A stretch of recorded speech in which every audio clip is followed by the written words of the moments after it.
Baik, Assalamualaikum warahmatullahi ta'ala wabarakatuh. Perkenalkan, nama saya Fardian Yusuf dan dua rekan saya, yakni saudari Nia Fajriana dan Fahad Al-Alam. Kami di sini akan mempresentasikan makalah kami dengan judul Penyelidikan dan Penyidikan. Penyelidikan dan penyidikan. Pengertian penyelidikan adalah serangkaian tindakan penyidik untuk mencari dan menentukan suatu peristiwa yang diduga sebagai tindak pidana guna menentukan dapat atau tidaknya dilakukan penyelidikan menurut cara yang diatur dalam undang-undang. 1. Fungsi penyidik dilakukan sebelum dilakukan penyelidikan, hanya bertugas untuk mengetahui dan menentukan peristiwa apa yang sesungguhnya telah terjadi dan bertugas membuat berita acara serta laporannya nanti merupakan dasar permulaan penyidikan. Penyelidikan dilakukan berdasarkan A. Informasi atau laporan yang diterima maupun diketahui langsung oleh penyelidik atau penyidik. B. Laporan polisi. C. Berita acara pemeriksaan di KTP. D. Berita acara pemeriksaan tersangka atau saksi-saksi. Lanjut. Proses penyelidikan tindak pidana dilakukan untuk A. Mencari keterangan-keterangan dan bukti guna menentukan suatu peristiwa yang dilaporkan atau diadukan apakah merupakan tindak pidana atau bukan. B. Melengkapi keterangan dan bukti-bukti yang telah diproses agar menjadi jelas sebelum dilakukan penindakan selanjutnya. C. Persiapan pelaksanaan penindakan dan atau pemeriksaan. Penyelidikan bukanlah berfungsi yang berdiri sendiri, melainkan hanya merupakan salah satu metode atau sub dari fungsi penyidikan. Pengertian penyidikan, istilah penyidikan dipakai sebagai istilah hukum pada tahun 1961, yaitu sejak dimuatnya dalam Undang-Undang Pokok Kepolisian Nomor 13 tahun 1961. Sebelumnya dipakai istilah pengusutan yang merupakan terjemah dari bahasa Belanda yaitu opsporing. Selanjutnya kepada pemateri kedua, waktu dan tempat kami persilahkan. Baik, di sini saya akan melanjutkan membaca materinya. Pasal 1-2 Kitab Undang-Undang Hukum Acara Pidana diuraikan bahwa penyidikan adalah serangkaian tindakan penyidik dalam hal dan menurut cara yang diatur dalam undang-undang. Mencari dan mengumpulkan bukti yang dengan bukti itu membuat terang tentang tindak pidana yang terjadi dan guna menemukan tersangkanya.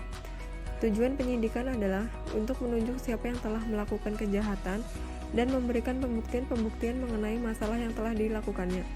Untuk mencapai maksud tersebut, maka penyidik akan menghimpun keterangan dengan fakta atau peristiwa-peristiwa tertentu. Penyidikan yang diatur dalam undang-undang ini dapat dilaksanakan setelah diketahui bahwa suatu peristiwa telah terjadi tindak pidana di mana pasal 1-2 KUHP berbunyi, penyidikan adalah serangkaian tindakan penyidik mengumpulkan bukti yang dengan bukti itu membuat terang tindak pidana yang terjadi guna menemukan tersangkanya.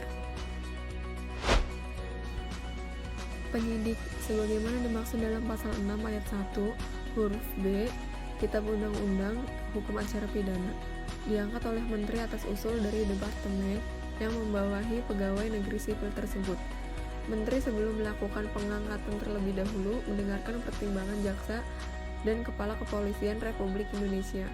Tugas penyidik adalah melaksanakan penyidikan, yaitu serangkaian tindakan penyidik dalam hal dan menurut cara yang diatur dalam Undang-Undang Hukum Acara Pidana untuk mencari dan mengumpulkan barang bukti yang dengan bukti tersebut membuat terang tindak pidana terjadi dan guna menentukan tersangkanya. Penyidik pegawai negeri sipil sesuai dengan wewenang khusus yang diberikan oleh undang-undang yang menjadi dasar hukumnya masing-masing, dan dalam pelaksanaan tugasnya berada di bawah koordinasi pengawasan penyidik pejabat polisi negara Republik Indonesia, serta melaksanakan tugasnya. Penyidik tersebut wajib menjunjung tinggi hukum yang telah ditetapkan di mana pasal ini terkutip di dalam pasal 7 ayat 3 Kitab Undang-Undang Hukum Acara Pidana.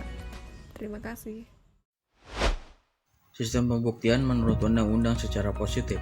Positive Waterlich-Bewicz Theory.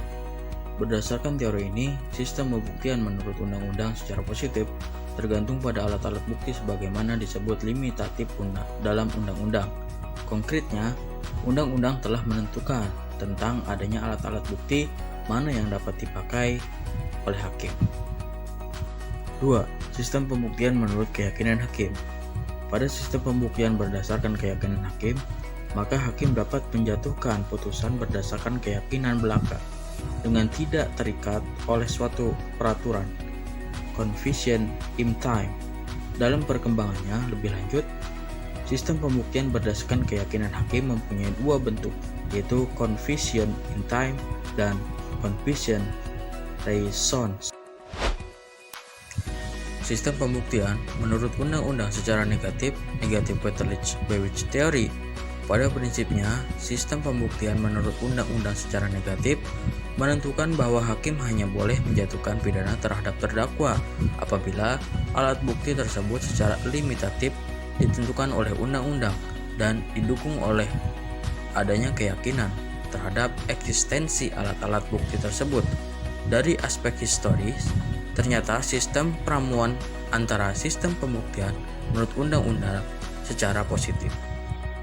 Dengan peramuan ini, maka substansi sistem pembuktian menurut undang-undang secara negatif tentulah melekat adanya anasir-anasir sebagai berikut, yaitu prosedural dan tata cara pembuktian sesuai dengan alat-alat bukti, sebagaimana limitatif ditentukan undang-undang. 2. Terhadap alat-alat bukti tersebut, hakim yakin baik secara material maupun secara prosedural. Selanjutnya, perpaduan antara sistem pembuktian negatif dan keyakinan hakim melekat pula adanya unsur-unsur objektif dan subjektif dalam menentukan terdakwa bersalah atau tidak.